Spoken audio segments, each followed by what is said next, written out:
Olá, estamos de volta aqui com a leitura da Bhagavad Gita, Dhyana Yoga, Yoga a Deus, a yoga que vamos praticar em direção a Deus. Sempre costumo repetir aqui no início da nossa leitura da Bhagavad Gita que yoga, a palavra yoga, significa união com Deus, união com o Altíssimo, com o Supremo. E Dhyana Yoga é essa yoga do autocontrole.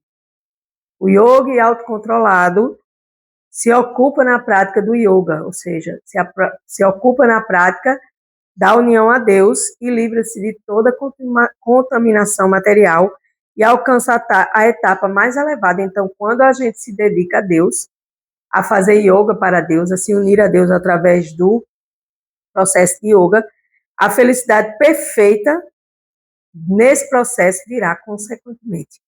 Por quê? Porque a gente vai estar nesse estágio,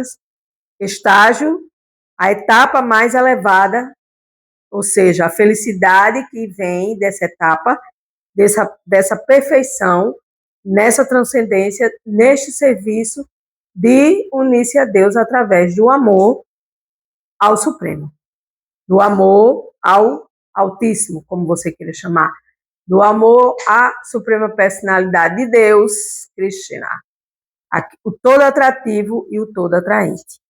Fazer minhas reverências. Agyana Timiranda Siá, Gyana Junas Lakaya, Chakshu Militayena Tasmai Shri Guruve Namaha. Embora eu tenha nascido na mais escura região da ignorância, este mundo material, meu mestre espiritual, que é Deus, que é Krishna, que é o Supremo, abriu meus olhos com a tocha do conhecimento da Bhagavad Gita. Podemos falar assim, porque estamos lendo a Bhagavad Gita. A Deus eu presto as minhas humildes reverências a esta oportunidade de vida que é me dada neste momento da minha vida, onde eu, como alma, Aham Brahmasmi, estou nesse corpo material e preciso alcançar essa etapa da minha consciência em relação a Deus, da minha yoga em relação a Deus, da minha união a Deus através da yoga, da Dhyana Yoga, que é a yoga do yogi autocontrolado. A tais mestres espirituais eu presto minhas humildes e respeitosas reverências. Quem é outro mestre? Srila Prabhupada, que faz todo o significado aqui da Bhagavad Gita. E traduziu a Bhagavad Gita para o inglês e do inglês para 100 línguas. Então, do inglês saiu para o português, saiu para o espanhol, saiu para diversas línguas neste mundo material. E aqui estamos nós lendo o capítulo 6 de Dhyana Yoga, Bhagavad Gita como ele é, verso 29, que é um verso muito importante, do qual eu tenho um verdadeiro amor por este verso, porque é como Deus, como Krishna, ele fala para todos nós que somos seus devotos, somos seus filhos, suas almas, e ele fala da seguinte forma, da seguinte maneira. Verso 29, capítulo 6, de Dhyana Yoga. O yogi de verdade me observa em todos os seres. O yogi de verdade me observa em todos os seres. E também vê todos os seres em mim. De fato, a pessoa autorrealizada vê a mim, o mesmíssimo Senhor Supremo em toda parte. Então, é muito importante esse verso. Vou ler novamente. O yogi de verdade me observa em todos os seres. E também vê todos os seres em mim. De fato, a pessoa autorrealizada vê a mim, o mesmíssimo Senhor Supremo em toda parte. Então, Deus está em tudo, Deus está em todos.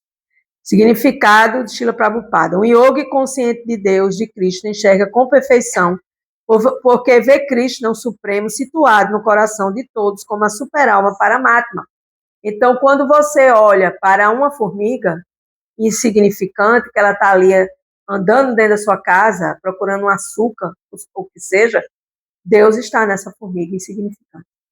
Como também Deus está no átomo, o átomo que, infelizmente, os seres humanos criaram a bomba atômica, né? Mas Deus não tem nada a ver com essa criação, porque isso é invenção do homem condicionado.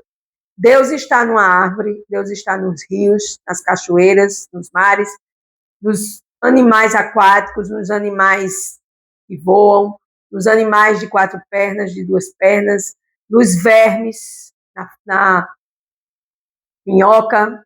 Deus está em tudo. Deus está em todos. Então, quando esse yogi, este ser humano, esta alma que está neste corpo humano, vê dessa forma, você se autorrealiza em Deus. Você vê Deus em tudo e todos e não vê nada separado de Deus. O Paramatma está localizado no coração de cada entidade viva. E eu já citei aqui todas as bactérias, os vírus, os átomos, as formigas, tudo.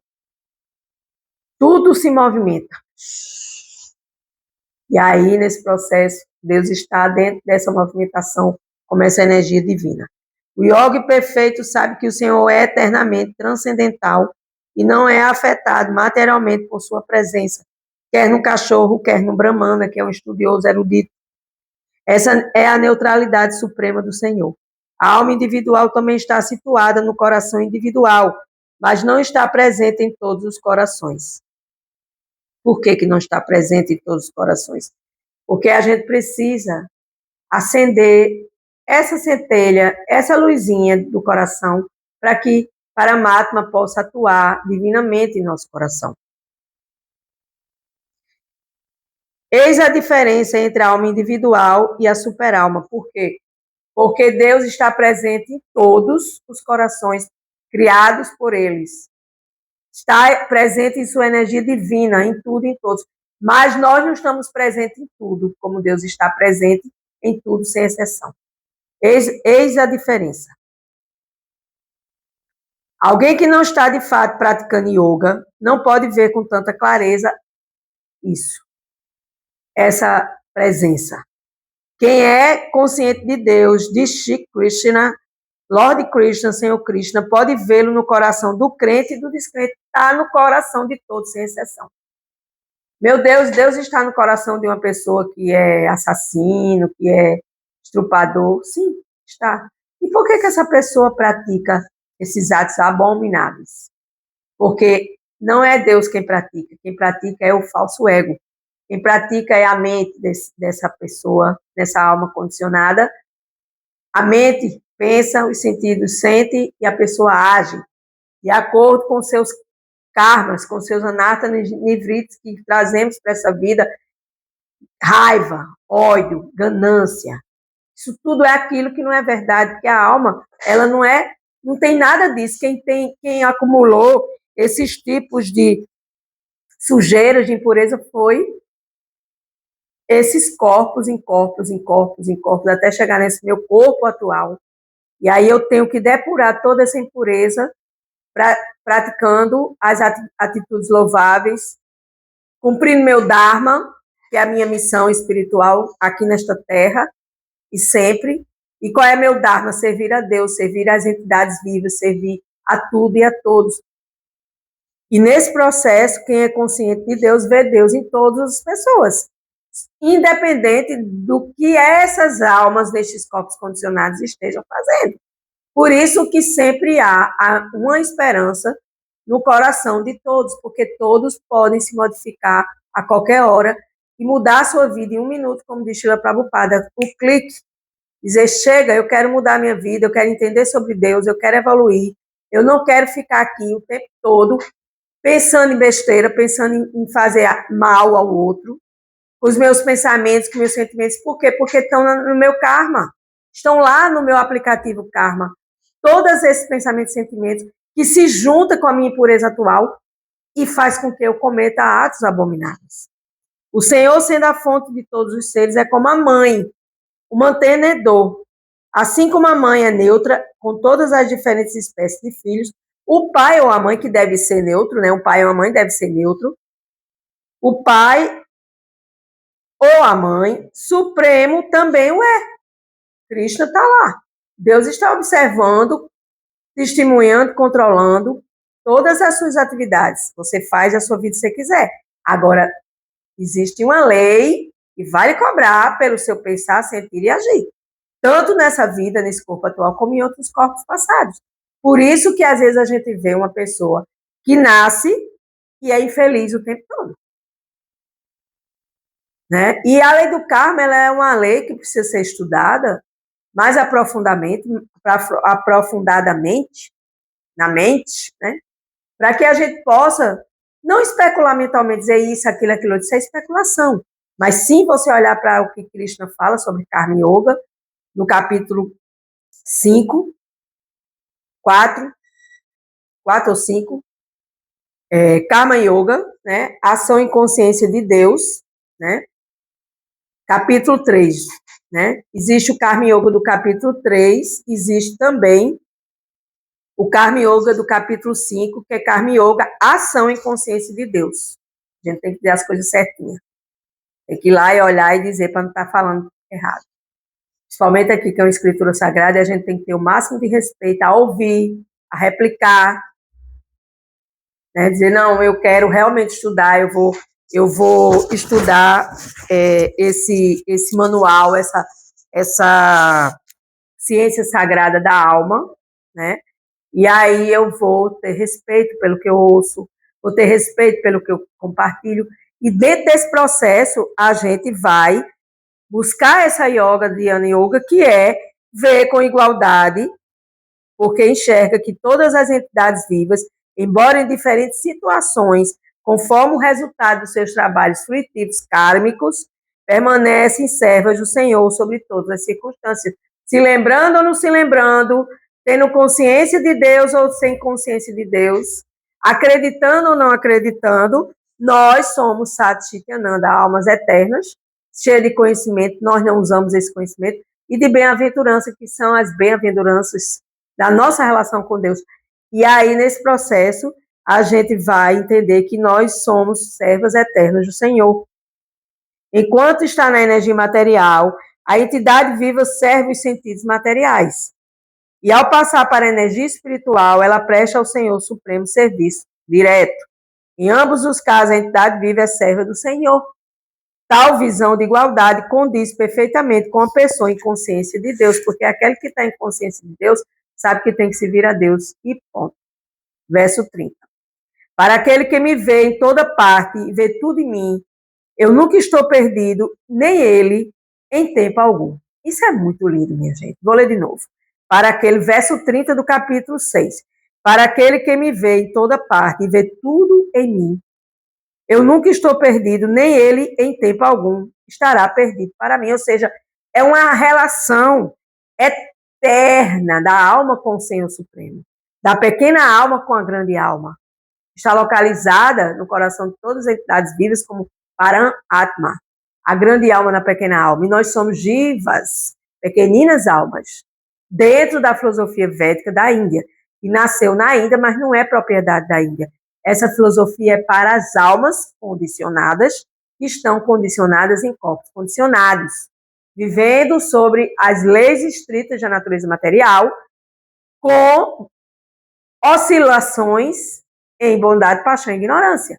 Com a mente, sentidos e falso ego, que eu sempre digo que é a trilogia do malzinho, né? As pessoas falam tanto, as igrejas, né? Falam tanto em demônio, isso, aquilo, aquilo outro. Para mim, o demôniozinho é a minha mente, que mente o tempo todo, que me engana o tempo todo, que fala um monte de asneiras, e eu acredito e vou fazer aquilo que ela manda eu fazer, e aí eu fico servo da minha mente é quem me controla. Então, uma vez você controlado pela mente, I'm sorry, mas você está indo no caminho oposto ao caminho da yoga a Deus. Você tem que ser controlado por Deus e ter essa consciência que você é controlado por Deus. Verso 30. Para aquele que me vê em toda parte e vê tudo em mim, eu nunca estou perdido, nem ele, em tempo algum, estará perdido para mim. Srila Prabhupada nos diz o seu significado. Salve Srila Prabhupada. Quem está em consciência de Cristo, de certo vê o Senhor Cristo em toda parte e vê tudo em Cristo. Então, como eu sempre digo aqui, não existe nada neste mundo material que não tenha a assinatura de Deus.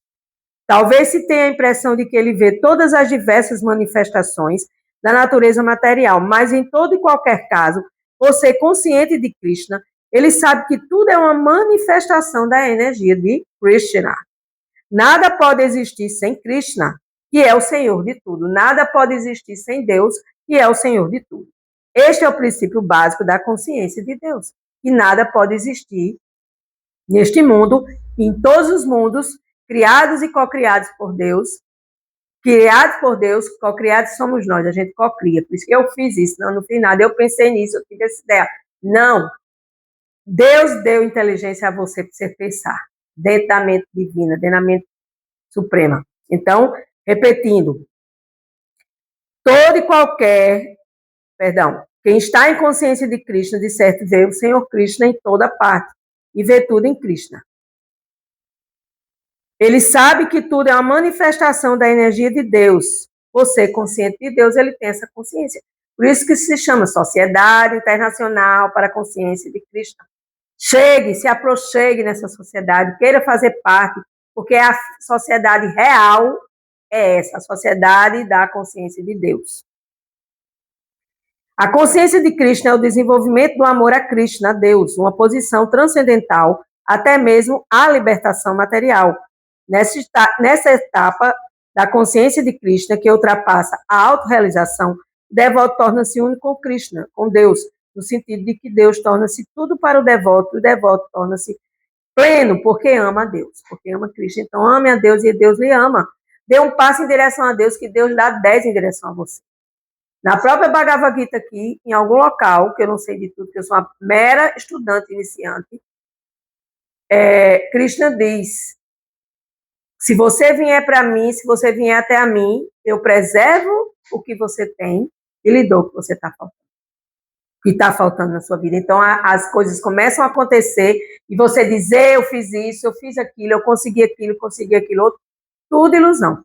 Não é fato, porque tudo quem faz na sua vida é Deus, ok? Então, existe uma relação íntima entre o Senhor Supremo e o devoto. Assim, nós, entidades vivas, nunca poderemos ser aniquilada, nem a personalidade de Deus. Em algum momento, fica fora do campo visual do devoto, ou seja, eu vejo Deus, Deus me vê. Eu converso com Deus, Deus me escuta. A minha intuição tintilha, fala, faça isso, não faça isso, fala, vai por aqui, não vai por aqui. E você escuta e você obtém os seus resultados divinos, porque você está em conexão com Deus. Fundindo-se em Krishna, ou seja, se fundir com Deus dentro desse processo.